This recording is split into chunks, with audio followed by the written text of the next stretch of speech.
దుర్గా సప్తసతి లేదా చండీ సప్తసతి. ఇది 13 అధ్యాయాలతో మార్కండేయ మహర్షి రచించగా, ఇందులోని మొదటి అధ్యాయం ప్రథమ చరిత్రగా లాస్ట్ వీల్లో, అలాగే 2, 3, 4 అధ్యాయాలు మధ్యమ చరిత్రగా చెప్పబడింది. ఇప్పుడు మనం మాట్లాడుకోబోయేది ఉత్తర చరిత్ర, అంటే 5వ అధ్యాయం నుంచి 13వ అధ్యాయం వరకు చెప్పబడింది. ప్రతి అధ్యాయాన్ని మేము ఒక్కొక్క రీలుగా చెప్పబోతున్నాము.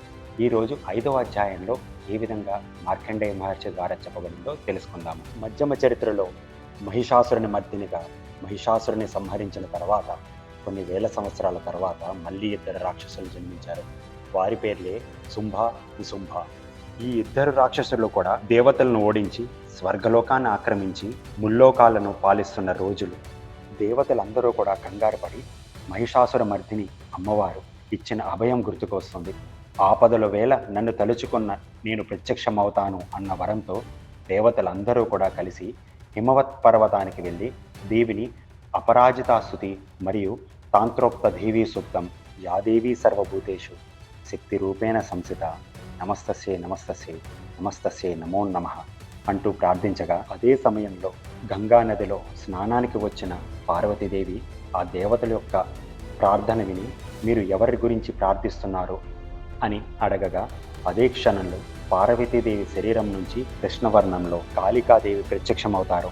అక్కడే ఆ కాళికాదేవి హిమవత్ పర్వతంలో ఉండగా శంభు నిశంభుల సైన్యంలో ఉన్న రాక్షసులు చండాముండా అనే 2 కాళికాదేవి యొక్క రూపాన్ని చూసి వారు వెళ్ళి తన రాజు శంభుతో ఇలా అంటారు: ఓ రాజా, మేము ఒక స్త్రీని హిమవత్ పర్వతంలో చూశాము.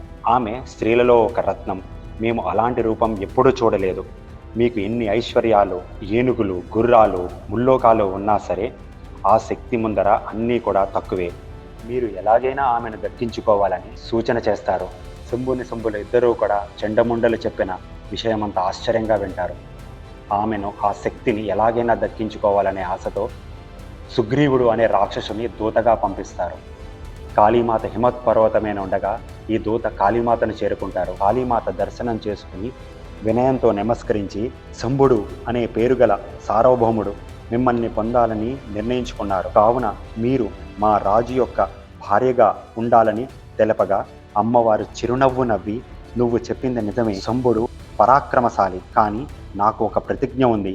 ఎవరైనా నన్ను గ్రహించాలి అనుకుంటే నాతో యుద్ధం చేసి నన్ను ఓడించాలి. ఇదే విషయాన్ని నీ రాజు అయినటువంటి శంభునికి తెలుపు. అలాగే నాతో యుద్ధానికి సిద్ధం కమ్మను అని తెలిపి ఆ దూతని పంపించడం జరుగుతుంది. దీంతో 5వ అధ్యాయం సమాప్తం. ఇది దేవీ విజయగాథ.